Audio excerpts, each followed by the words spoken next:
Eu gosto muito de trabalhar com leituras de pequenos textos, com entendimento dos gêneros textuais, a compreensão do tipo de texto que está estruturado e sempre analisando uma temática que tem a ver com o que a gente está trabalhando aqui dentro das quebradas. Então esse é um tema que se apresenta muito importante nesse momento para todos nós. E é por isso que nós vamos abordá-lo assim. São 5 canções que abordam, de alguma maneira, um pouco essa temática que a gente vai trabalhar hoje. Vocês viram qual é o nosso assunto, né? Nosso assunto é a literatura e a cidade.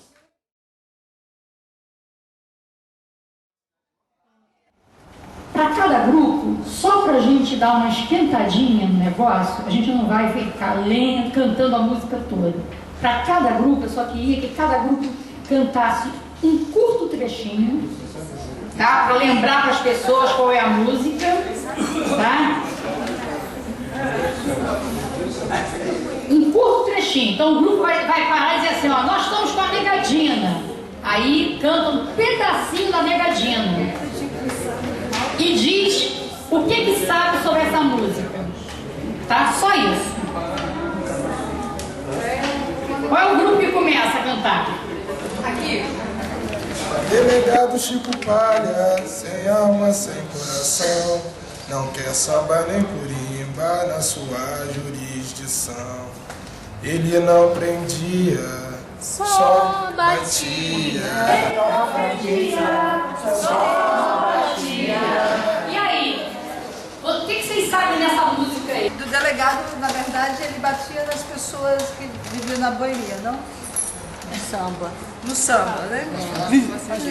Primeiro, é uma música popular, é uma música popular brasileira do Rio de Janeiro, Zeca Pagodinho gravou. É uma música que retrata um período da época do samba no subúrbio carioca. Como tudo que é de periferia, principalmente de preto, primeiro é desdenhado, excluído, e depois a sociedade, né, suprema se aposta daquilo, aí então passa a ser lindo, bonito, né? E o resultado hoje é o carnaval, né? Quem ganha com o carnaval, se não a nobreza, né? Porque os verdadeiros que deveriam ganhar com o carnaval, na verdade, eles são submissos a restos, né, dessa burguesia. Rap da Cidade de Deus, Cidinho Miroca. Só vou cantar o refrão, muito mal também. Vamos lá. Cidade de Deus é o maior barato e te pergunta, briga pra quê, pra quê? Se você for lá uma vezinha só, você nunca mais vai esquecer. Vamos lá, vamos lá! Acho que esse momento aqui foi um momento que estava com muita explosão da questão da violência no próprio baile, na época. Então, eles estavam fazendo um apelo aqui para essas comunidades não fazerem aqueles bondes dentro do próprio baile, fazer aquele trenzinho, empurrar o outro. Aí teve toda uma questão implicada nisso aí, de que iam ser proibidos os bailes e tal. Então, eles faziam como uma forma de apelo, pedindo essa não violência. Eu lembro, inclusive, dessa época, eu acho que foi isso aqui. Então, o próximo grupo, quem canta o seu trechinho? Já que ninguém sabe, vamos começar pela dúvida. Isso aqui é Cidade Mulher. Cidade Mulher tem 2 canções que têm esse título. Uma é de Noel Rosa e outra é de Paulo da Portela. Essa é de Paulo da Portela.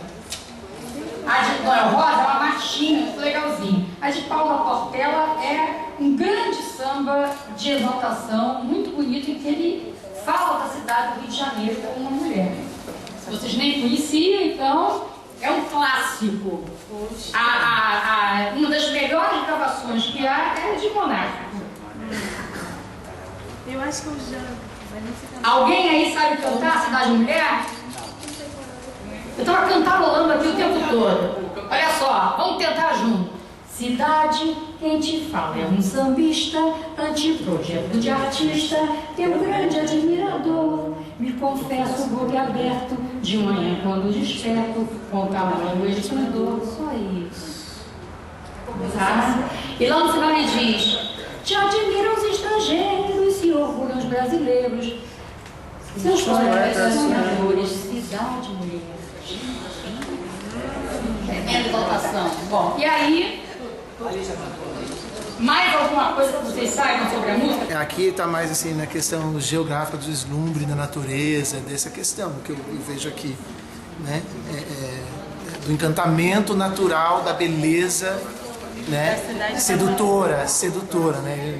A letra da música eu não conheço, mas Paulo da Portela, um dos fundadores da escola de samba e assim ícone do carnaval, basicamente, no Rio de Janeiro. Largou a Portela por muito tempo e depois retornou a Portela, mas é assim, um dos fundadores da escola de samba e acabou desenhando a história do samba e do carnaval.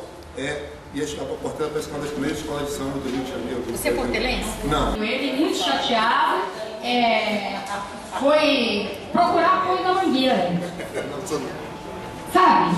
Muito sentido. E aí eles fizeram o Cartola, que é um grande amigo meu, e que aí estreitou laço, né? Fez um dos sambas mais bonitos que há sobre a Mangueira, em que ele diz assim: aqui se abraçam inimigos como se fossem irmãos. Isso aí é um dos episódios mais significativos do samba. Claro que depois ele voltou, mas sabe como é que é, né? É um negócio muito sério isso, né? Porque eram as duas grandes escolas. Quando começaram os desfiles, só as duas desfilaram. Por isso também essa rivalidade toda, porque teve um momento que eram só as duas do Rio de Janeiro. Quem veio depois aprendeu com elas. Mangueira e Portela.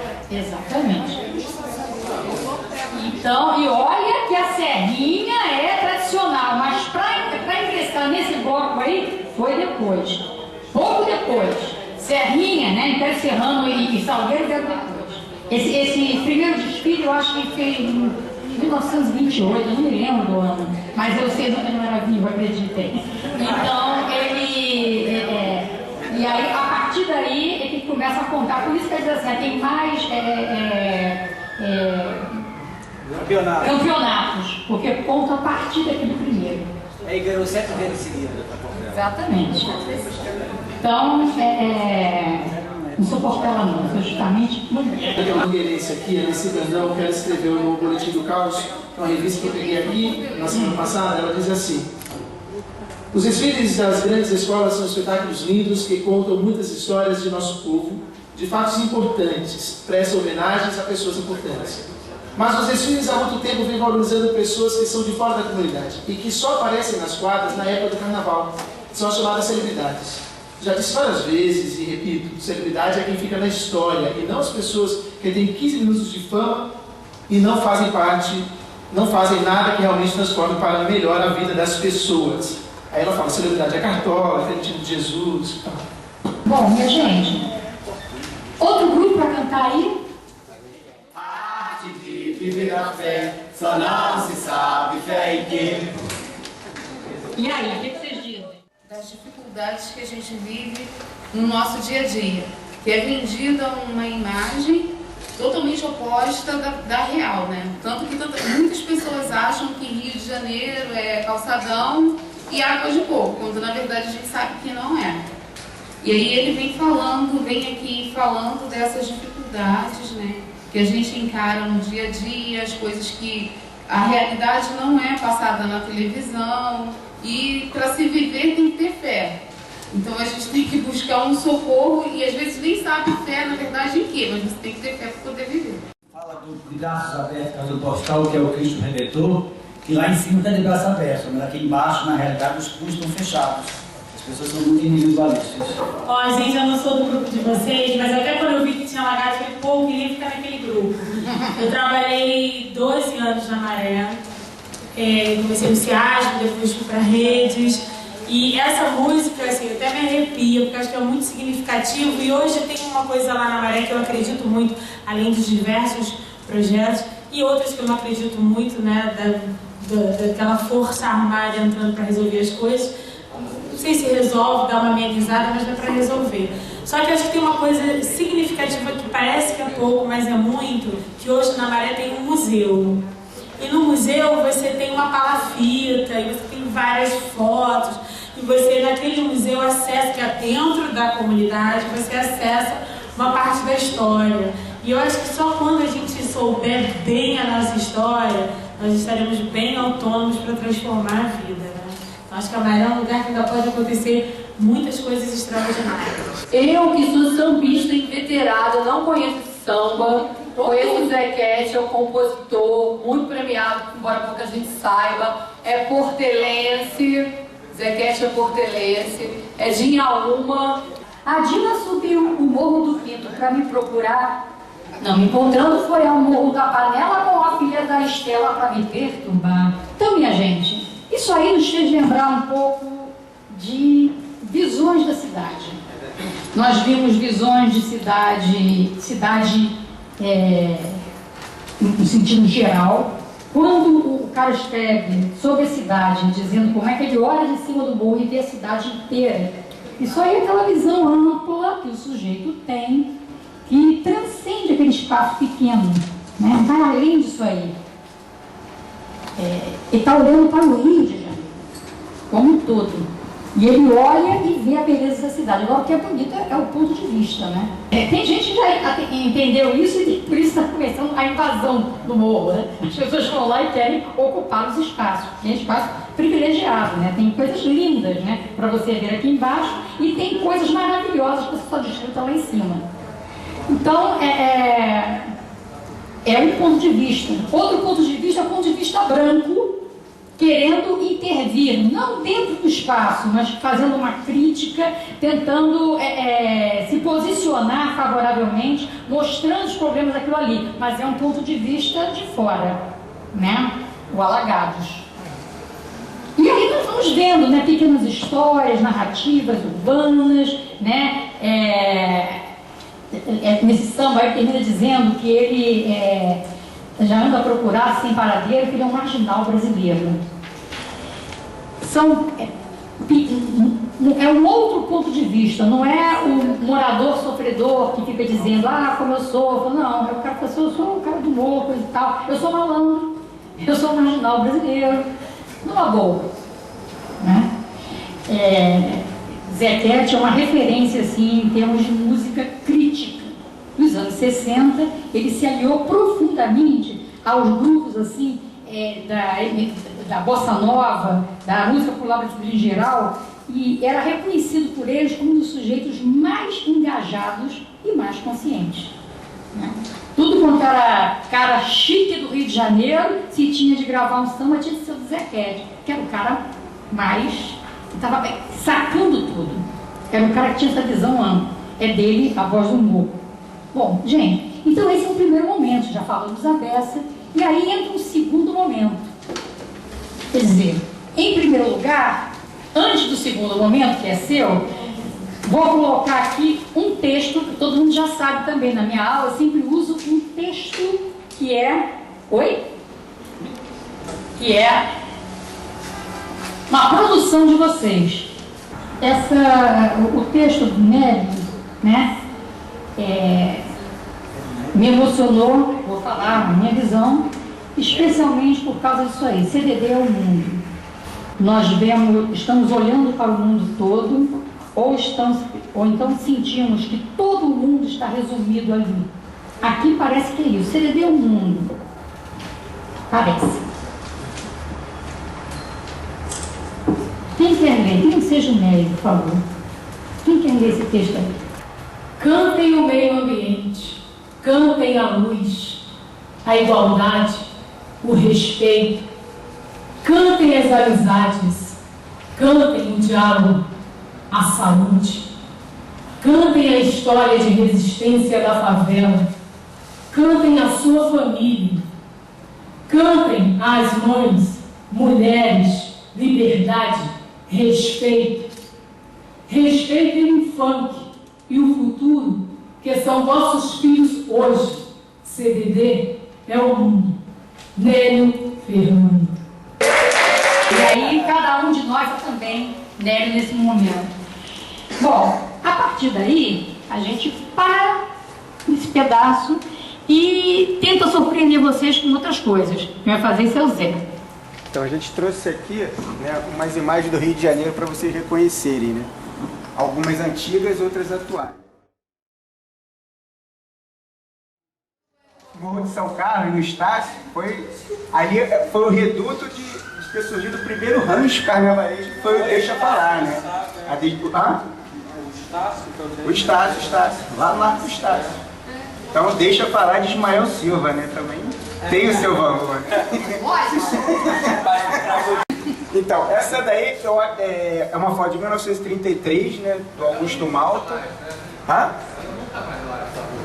Não, é a subida do morro, né? É a subida do Morro de São Carlos, tá? E assim... Então, a gente acredita que seja aquela principal, né? Aquela principal subida, olha aqui, ó. Eu trouxe uma foto atual dela, ó.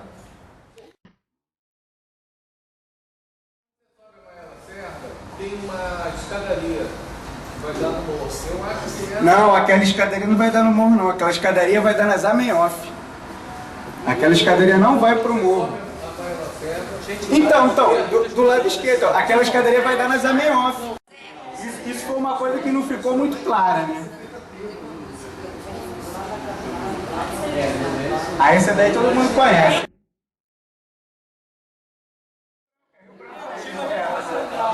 Vocês sabem o que é?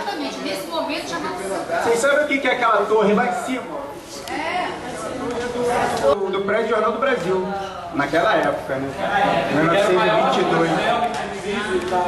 Da Avenida Central, porque o relógio, com todos os ângulos do centro, você podia ver as horas, que era uma coisa meio parisiense. Não, isso daí é todo... Ela era uma cópia da sala de religião em Paris. Olha ali o ônibus duplo ali, ó. Ali. Ali, ó, esquina com... Essa aqui era 7 de setembro, hein? Rio Branco com 7 de setembro. Aí é Rio Branco com 7 de setembro, né? Estava até mais movimentado. Isso aí, vocês sabem o que é isso aí? Vou passar para a imagem atual. A escola do samba, a casa do samba. Isso aí é o shopping lá da... Exatamente, antiga fábrica. Nova América. A fachada preservou, mas virou um shopping. Foi aterrado pelo Pereira Passos para fazer a avenida suburbana. Até em Auma tinha a enseada de praia. Eu estou lendo um livro sobre a Baía de Guanabara. Pereira Passos, toda a Avenida Brasil, ela é um aterro. Ela é um crime ambiental muito grande. Toda a Avenida Brasil, Penha, era mar. Em Auma tinha praia. Então aquilo tudo foi um aterro. Quem pegar o livro na biblioteca Parque Estadual do Elmo, Baía de Guanabara, Ocupação e Território, você vai observar que o Pereira Passos sempre quis fazer observações do Mar Rio de Janeiro mais afrancesada, mais nos padrões de Paris, Londres, Berlim, Nova York. O Nova América. É o Nova América em Del Castilho. Nova América já é outra coisa, é outra fábrica. Essa é qual? Fábrica Bambu. Essa é Bambu? Gente, eles estão a Bambu eu também conheço. Essa é Bambu, você tem razão. É Bambu? Sim, ela falou. É a fábrica de tecido. Pode fazer da fábrica de tecido. Essa não é a A fábrica. fábrica de tecido é aquela do Boulevard. Porque tem a da Nova América também. Sim, mas a fábrica É a do Boulevard. Essa é em Bambu, então. É isso. preservada é patrimônio. Essa é a antiga fábrica Bambu, até da década de 20. E essa é né, ainda hoje em dia é o shopping Bangu, que foi preservada a fachada da fábrica. Esse é o passeio público, Aí a praça... Pelo menos o nome. Se eu tivesse em Paris, eu ia falar que era República. Vai de Santa Cruz. Ih, arrasou. Mas o que é esse? O que é esse? Não é Santa Cruz, mas foi o antigo matadouro lá, a administração do matadouro na época da Princesa Isabel. Chama-se hoje o Palácio da Princesinha, mas não é verdade não, que ela não foi, botou nem o pé dela aí. Mas fazia parte da antiga fazenda imperial. É verdade, eu fiz uma oficina Não lá. sei se ela ia aí, mas a casa era dela, era. Como é que a nossa cidade é vista, com que objetivos, tá? Pelos autores, pelos escritores brasileiros. Ao dizer isso, sei que já estou tirando muita coisa da nossa experiência aqui geral, porque nós não estamos aqui, nós não somos simplesmente o Rio de Janeiro aqui. Nós aqui representamos mais cidades ao redor e conhecemos muito mais do que isso. Mas, na verdade, a gente tem que partir do Rio de Janeiro porque o Rio de Janeiro é uma verdadeira obsessão na nossa literatura. Então, para pensar nessa temática, literatura e cidade, nós temos que colocar o foco aqui. Tá? Petrópolis pode ser uma coisa maravilhosa, mas ela não mereceu, ela aparece como um segundo cenário em algumas obras. O Rio não, o Rio é uma preocupação constante. Era a corte, né? Menos nessa época aí. Então, eu vou pedir sempre o seguinte: se alguém quiser ler pra gente. Isso aí é um texto de Joaquim Manuel de Macedo, do romance dele, As Mulheres de Mantilha, tá? Em que ele descreve um pouquinho o que era o entrudo. O entrudo era durante os 3 dias que se chamam do Carnaval, o jogo delirante de todas as idades, desde o menino até o velho, de ambos os sexos e de todas as classes da sociedade. De todas, porque também os escravos jogavam entre si. O jogo consistia essencialmente em melhorarem-se uns aos outros, em molharem-se uns aos outros. Exaltamento e o frenesi dos jogadores. Uma vez travado o combate, não se limitavam à água e com outros meios enxovalhavam. Como podiam naturalmente, havia no jogo práticas delicadas, práticas rudes e práticas selvagens. A prática delicada adotava o limão de cera cheio de águas perfumadas e tolerava a seringa esguichando águas da mesma natureza. A prática rude ostentava-se no banho de corpo inteiro dado à força em grandes gamelões ou banheiros de pau e na aplicação do polvilho ao rosto. A prática selvagem apelava para todas as tintas, e até nos jantares para o arrojo de caldos gordurosos e com especialidade de arroz de leite, ao rosto e ao corpo dos jogadores.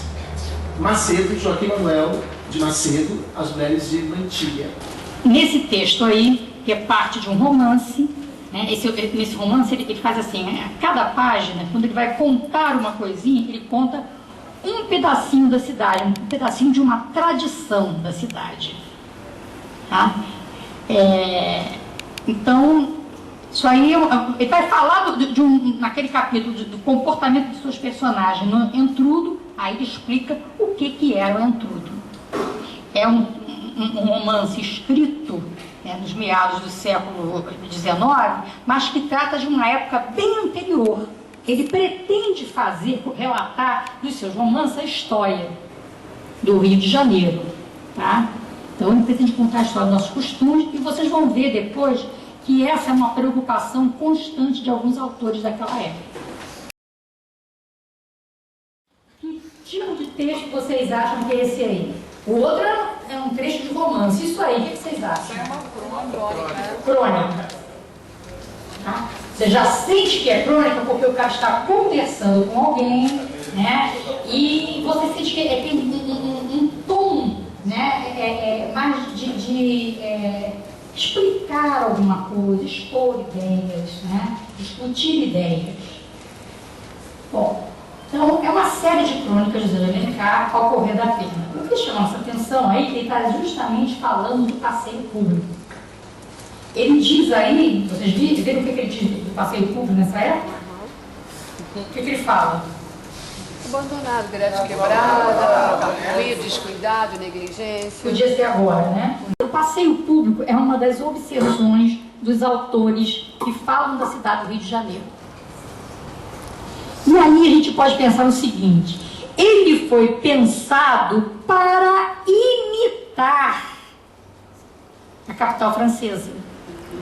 Né? Desejava-se naquela época, de qualquer maneira, imitar aquele estilo francês. iam as famílias todas para lá, elas faziam lanches, não eram chamados ainda de piqueniques, mas eram lanches, né? As pessoas levavam suas coisinhas, sentavam lá nos quiosques, batiam papo, né? Então aquilo ali era considerado a coisa mais linda, maravilhosa. E nesse período aí já entrou em decadência. Você vai encontrar mais adiante crônicas dele mostrando que o passeio público já foi remodelado lá para a segunda metade, meio da segunda metade do século XIX, quer dizer, uns 20 anos depois disso aí já recebeu obras, já ficou bonitinho e já está sendo badalado de novo. Então é uma sucessão de idas e vindas.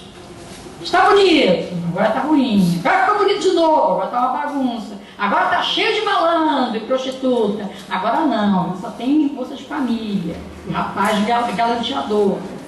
Esse esquema, essa visão aí.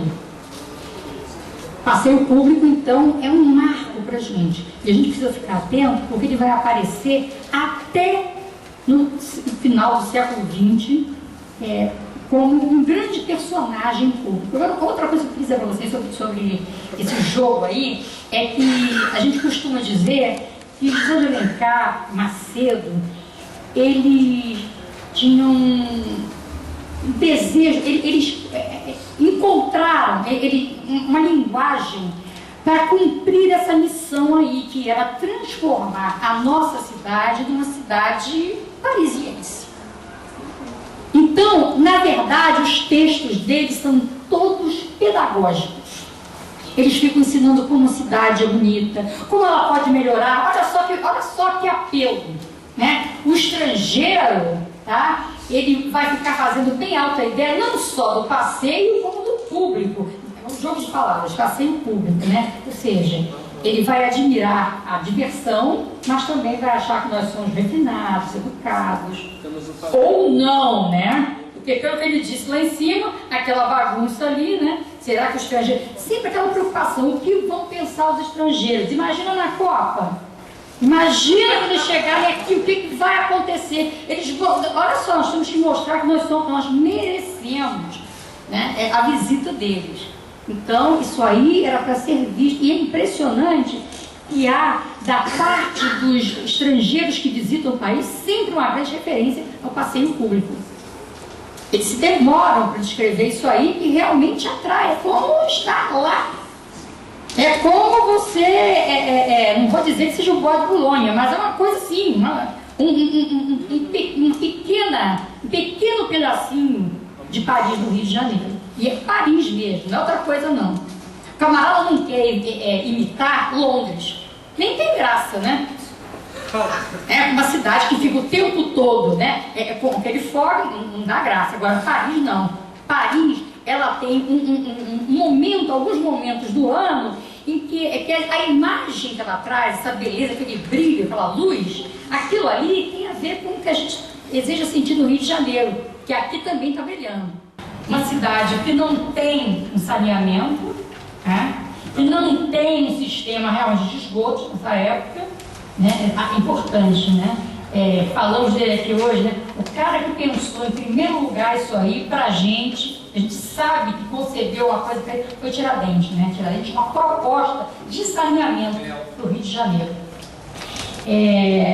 Então, havia também uma prática, as pessoas, havia música, fazia-se música.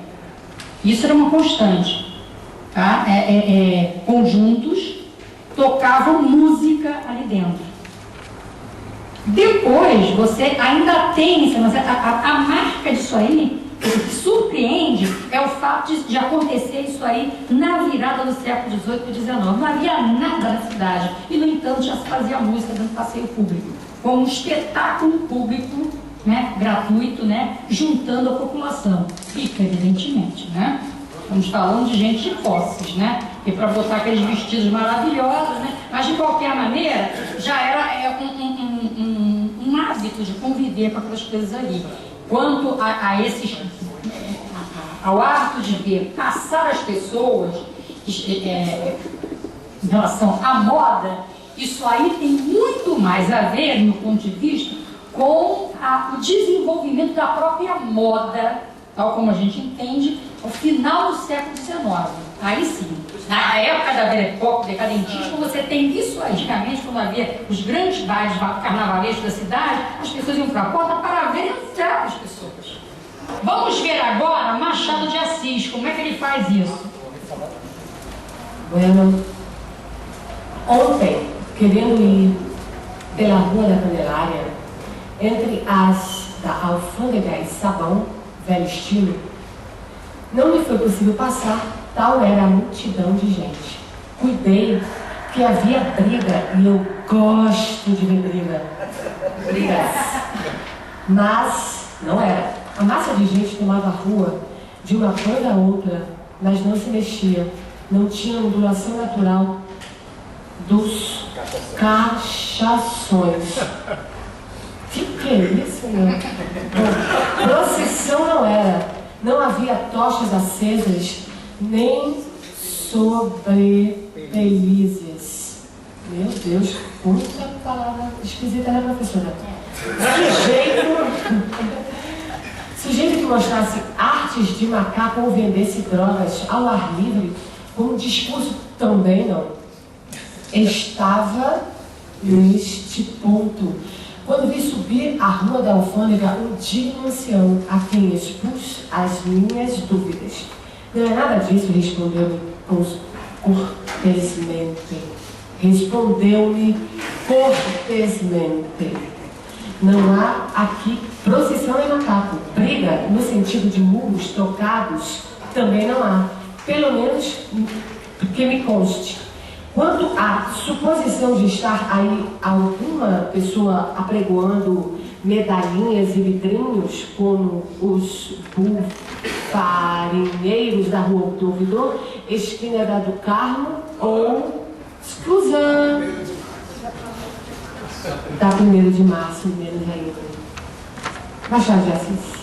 Então, Machado de Assis, 18/12/1892. Isso aí, que tipo de texto é esse?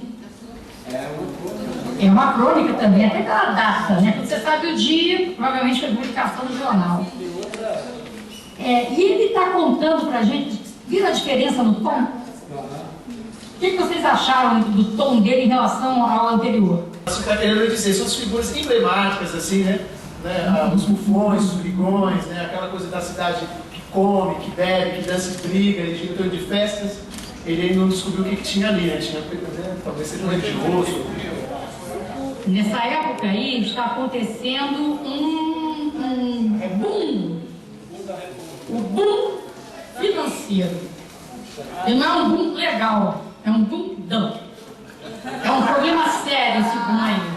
Esse fenômeno aí é o fenômeno do encilhamento. Sabe o que foi o encilhamento? O encilhamento foi uma grande explosão, assim, como se fosse uma grande explosão na compra de ações, compra e venda de ações.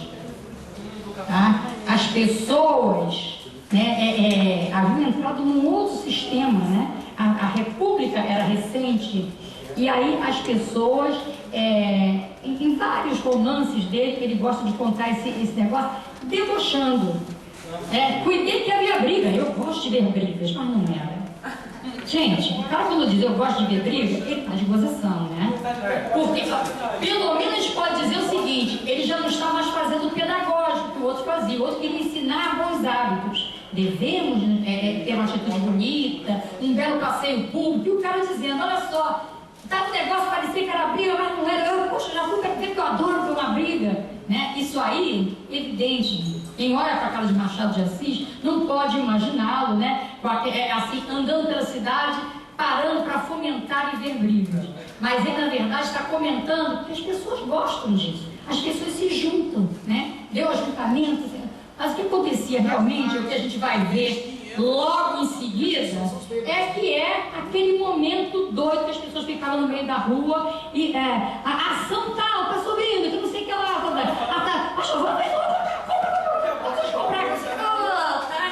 era isso no meio da rua. E o que a gente sabe é o seguinte, que foi o primeiro, um primeiro grande desequilíbrio que nós tivemos, porque as pessoas investiam sem saber, às cegas, grandes fortunas que desapareceram de um dia para o outro. Né? É o fenômeno do encilhamento. Ele está ali, ainda não tinha acontecido nada. Ali estava só acontecendo o escândalo depois, você vai ver ele descrevendo já um romance, por exemplo, como Esaú e Jacó. Em Esaú e Jacó, ele diz assim, quero dizer a vocês o que foi o encilhamento. Aí ele faz uma pequena descrição, exatamente mostrando isso aí. Que foi uma loucura, que as pessoas acharam que queriam mudar os hábitos de vida, elas não sabiam de que era investir, passaram a investir loucamente. Tenho dinheiro, preciso investir, o negócio é investir. Não sabiam o que estavam fazendo. E aí perderam dinheiro, né? Então você já vê que é uma outra cidade. Olha só o período, né, que está sendo descrito aí, né? Vamos olhar, só para dizer, aquela Rua do Sabão ali, é uma rua até que já desapareceu. Ela agora tem uma rua com o mesmo nome, mas em outro lugar. Chamava General Câmara. E era assim, uma espécie de ruazinha paralela, ali do lado da Presidente Vargas. Quando você está andando pela Presidente Vargas, está assim, Presidente Vargas, e logo a primeira é a alfândega. Mas havia uma ruazinha ali, que era a Rua do Sabão, e que depois sumiu com o alargamento da Presidente Vargas. Né? Ali se alargou, né? Aí surgiu realmente a Presidente Vargas, e essa Rua do Sabão não existe mais. Então é isso aí. Um homem judicialmente trajado lia em voz alta um papel, a sentença. Havia mais o juiz, o padre, soldados curiosos. Mas as principais figuras eram 2 pretos. Um deles, mediano, magro, tinha as mãos atadas, os olhos baixos, a cor pula e levava uma corda laçada no pescoço. As pontas do baraço iam nas mãos de outro preto. Este outro olhava para a frente, tinha a cor fixa e retinta. Sustentava com galhardia a curiosidade pública. Lido o papel, o préstito seguiu pela Rua dos Ourives adiante. Vinha do Aljube e ia para o Largo do Rio. Assis, Machado, de que você vai tratar aí? É enforcamento. E o que a gente vê aí é a caminhada do homem que vai ser enforcado. Né? O homem que está judicialmente trajado, ele lê em voz alta avisando a população se vai cumprir a lei. Ele tem os personagens dele, mas ele gosta muito de escrever cenas do cotidiano em seus romances. Você vai lendo Machado de Assis, você vai vendo assim, pequenos momentos da vida urbana, pequenos atos. Assim como nós vimos aquela coisa toda, aquele mico lá do encilhamento, nós vemos aí uma coisa que era muito grata à população. As pessoas adoravam um enfocamentozinho, né? Vai ter um enfocamento, vamos andando, né? Aquela coisa mesmo da multidão, né? Isso é eterno, né? Vai ter enforcamento, vamos lá. O cara caiu ali, está tendo um ataque, vamos lá ver, né? Solidariedade talvez, mas primeiro que tudo observação, né? Não podemos perder o que está se passando. Então ele gosta muito, e ele é muito crítico, ele quer mostrar exatamente isso. Mas o importante ali, mais do que falar nos curiosos, e nesse sentimento baixo do ser humano, que é de gostar de ver a morte, esse negócio todo, o que está mais interessante ali são as figuras dos 2 pretos. Sempre o papel do negro, a posição de oprimido, está sempre presente. Em todos os romances. Aproveitar nesse assunto que eu tenho. Então, mas vejam bem, tem os 2 negros, e o que é importante ali, entendeu? Um tema muito grato a ele. Aquele que está sendo oprimido de vez, aquele que vai morrer, e o outro a quem cabe levar. É o sujeito que vai provavelmente, né, realizar o enforcamento dele. E é um outro negro. E vai hoje é dia, né? Procurem, achem tranquilamente na internet, é uma obra-prima de Machado de Assis, que é exatamente isso aí. Pai contra mãe, não é um pai e uma mãe brigando por causa do filho, é uma mãe negra, tá? E um homem que cada um defendendo o seu direito de de ver a família sobreviver, mas é de uma maneira muito estranha. É uma das coisas assim, um dos maiores libelos contra a escravidão. Mas ele mostra dessa maneira. Ele não mostra, venham aqui salvar. Ele mostra para as pessoas, olha só, o que está acontecendo com vocês. Vocês são 2 explorados. Só que essa aqui vai morrer na sua mão. E a você cabe matá-la, persegui-la, ser o feitor, ser o capataz. Mas isso não o torna mais livre, nem mais feliz. Isso é constante nele. Então, num único parágrafo, ele nos mostra isso aí. Essa é uma cidade que já vive uma tensão. Enquanto o outro lá estava querendo mostrar para a gente que a cidade ia ficar muito bonita, que a cidade poderia ser muito mais bonita e que nós tínhamos que aprender a ser europeus, ele nos mostra aí quais são os nossos problemas realmente. A Machado de Assis é muito moderno, ele coloca uma visão que hoje em dia, quando você para pensar, é um pequeno parágrafo. Quando você para pensar na profundidade disso aí você entende o que ele está falando. Não está nos advertindo contra uma coisa muito mais séria, muito mais grave. Mas o fato é o seguinte, Machado de Assis, e é preciso que se diga também, ele é o amante do Rio de Janeiro. Ele é o amante da cidade do Rio de Janeiro como ela é. A maneira como ele fala do Rio de Janeiro já é diferente dos outros. Ela é mais crítica. O que se costuma dizer é que em Machado de Assis, a cidade não é um cenário. Antes ela é cenário. E se diz assim, senhora de Zé Alencar, se você tirar a senhora daquele lugar onde ela se passa, se for para outro lugar, dá na mesma. Poderia ser em outro estado do Brasil, em outra província, digamos. Em Machado de Assis, não. Você tem que olhar e perceber que a cidade que está presente ali, ela é, alguns dizem que ela é uma arquipersonagem. Em Machado de Assis, o Rio de Janeiro é o próprio personagem, com todas essas contradições. Não é um personagem fácil, não é uma mocinha, tá? Não é um vilão, é uma coisa muito complexa, um personagem muito complexo que ele vai deslindando e conhecendo aos poucos em seus vários romances. Então a relação do personagem com Machado de Assis, dessa personagem com Machado de Assis, é diferente. Os personagens entre si convivem com a cidade de uma outra forma. Ela está entranhada neles. Não é simplesmente um modo de viver, é a presença da cidade, é o lugar que você ocupa. É totalmente diferente essa relação. Aí nós vamos em frente. Vamos considerar a topografia do rio, havemos de ver que as condições do meio físico justificam o que digo. As montanhas e as colunas asfaltam separam as partes componentes da cidade. É verdade que mesmo com os nossos atuais meios rápidos de locomoção pública, ainda é difícil e demorado ir do Meia a Copacabana. Gasta-se quase 2 horas. Mesmo do Rio Comprido das Laranjeiras, lugares tão próximos na planta, o dispêndio não será muito menor. Bom, aí...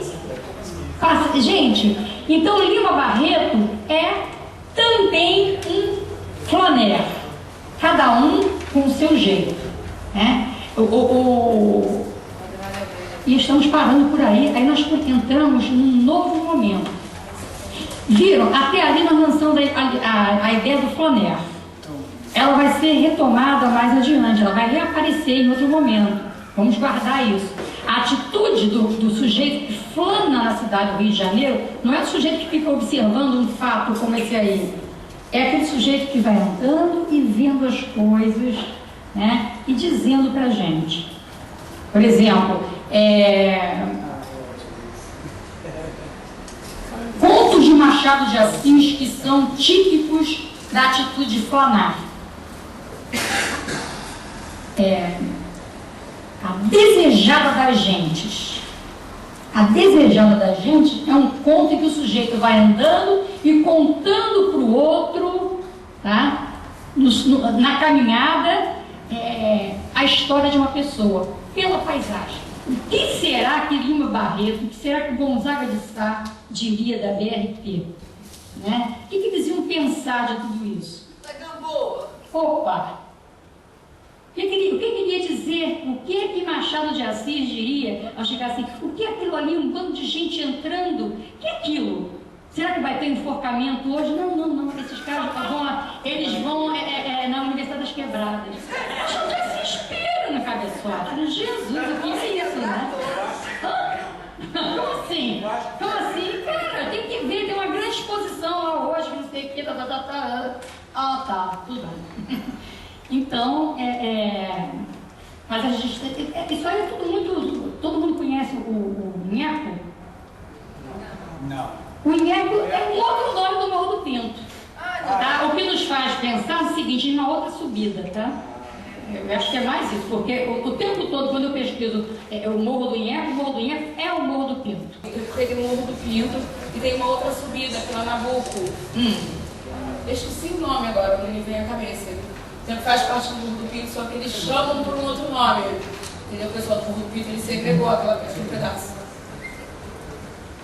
E se você puder obter alguma informação melhor para a gente, né, por que é que ele cita dois nomes, né? Porque ele faz questão de distinguir uma coisa da outra, quer dizer, que num determinado momento se entendia, é que nem o Morro de São Carlos, ele tem 4 subidas, né? Cada coisa ali é uma coisa diferente. Vocês conhecem Zé Carlos de Oliveira?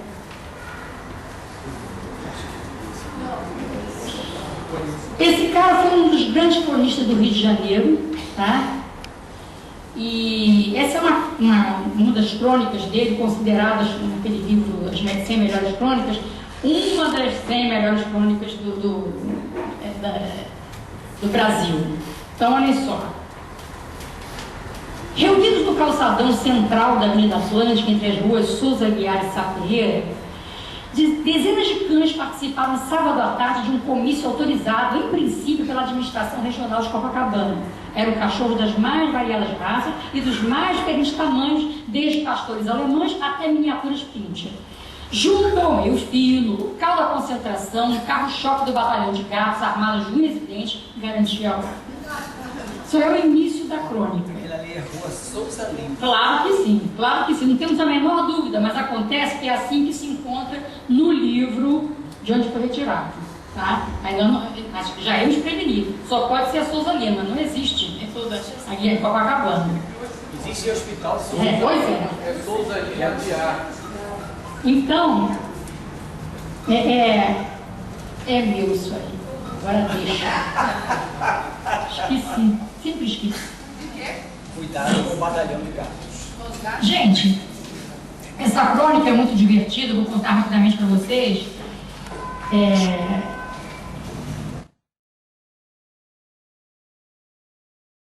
Comício de gatos, de cães. E é muito divertido isso aí. Vocês viram quem vai tomar conta, né? São os gatos, né? Tradicionais inimigos, né? Claro. Porque eu nem pensar no batalhão ser amigo, né? O batalhão tem de ser inimigo. Ele se coloca nessa posição de agressor. E aí, isso aí já é muito engraçado, né? Porque são os pastores alemães, miniaturas pincher. Num momento, início da ditadura, quando era realmente uma dificuldade se juntar em comício. Vocês vão ver. Bom, isso aí não é um cara que esteja planando, tá? Ele constrói uma fábula sobre a cidade do Rio de Janeiro, né, em que os animais representam, né, posições humanas. Quem lê aí pra gente agora, Nelson Rodrigues? Hoje, afinal, veremos pela primeira vez a Rainha da Inglaterra. Ela aparecerá para o nosso carinho na tribuna de honra do ex-Maracanã, ou seja, o doce estádio Mário Filho. Vai ser um momento maravilhoso. Eu sei que o nosso estádio sabe vaiar como ninguém. Outro dia, quando o árbitro italiano nos garfou 2 pênaltis e 1 gol, recebeu uma vaia inédita. E o cínico bem apareceu, mereceu.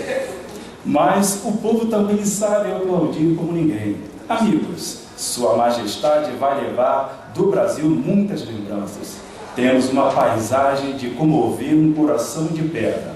A Rainha da Inglaterra viu o Pão de Açúcar dentro da luz e viu o Corcovado e há de ter visto o poente de Leblon. Mas creio, ou melhor, estou certo de que ela viverá o seu grande momento no estádio Mário Filho, quando o colosso de cimento armado explodir na mais doce apoteose da terra. O que vocês acham que ele mostrou aí pra gente? Como é que vocês acham que está vindo essa cerimônia? Isso aí é um grande momento, né, para o povo brasileiro. A rainha da Inglaterra vai estar comigo, em pleno Maracanã. Eu, que sou um homem do povo, vou assistir um jogo e no papel estará a rainha da Inglaterra. Como é que vocês acham que ele viu isso aí? Ele aproveitou esta vinda da rainha para fazer um pensamento analítico sobre o que se passava no Brasil. Ele interligou um fato ao outro, que ele pudesse criticar para não ser censurado, que muitos militares não entenderiam. Ele é o grande cronista de futebol dessa época, tá? As crônicas dele são primorosas. E ele tem eu diria que ele é mais ambíguo em relação aos seus próprios sentimentos. Ele diz: o colosso de cimento armado explodir na mais doce apoteose da terra. Isso aí é o que ele acredita. Esse cara tá louco por futebol, louco, desesperado. Então ele falava do Maracanã, dizendo que realmente ali era essa apoteose, que tudo ali era o maior espetáculo do mundo, que o momento do futebol era um momento único para o ser humano. Então ele está falando isso aí, e está botando a rainha da Inglaterra lá como aquele ser que a gente considera superior e que a gente vai lá ficar na frente dela, se frustrar, porque a gente tem complexo de vira-lata. Assim, isso é o complexo de vira-lata brasileiro. Aí se ia fazer uma análise, né? Isso aí atingiu, né, o ápice com o evento de 1950. É uma tendência que nós temos e que se acelerou. A gente já gosta de fazer uma mesura e de dizer assim: a rainha está aqui, que beleza, temos uma rainha no estádio do Maracanã. Vamos jogar direitinho, que a rainha está presente. Vamos dar aquele show que nós sabemos dar. Até hoje é assim. Tem tudo isso aí. Ele escreve essa crônica aí e escreve depois. Essa crônica se chama O Povo e a Rainha. Ele não diz o futebol, ele diz o Maracanã, chama-se O Povo e a Rainha. Chegando agora, já nos anos 90, tá? E aí aparece um conto famosíssimo de Rubem Fonseca, chamado A Arte de Andar nas Ruas do Rio de Janeiro. Tá? O centro não tem um morro verdadeiro, como ocorre com o centro das coisas em geral, que é plano ou raso. O centro da cidade tem apenas uma pequena colina, indevidamente chamada de Morro da Saúde. E para se ver o centro de cima, é preciso ir parcialmente ao Morro de Santa Teresa, mas esse morro não fica em cima da cidade. Esse aí é o típico, ele retoma a tradição do flaneiro. Esse personagem aí, o Augusto, ele é um flaneiro. Só que é um flaneiro muito específico. Só isso.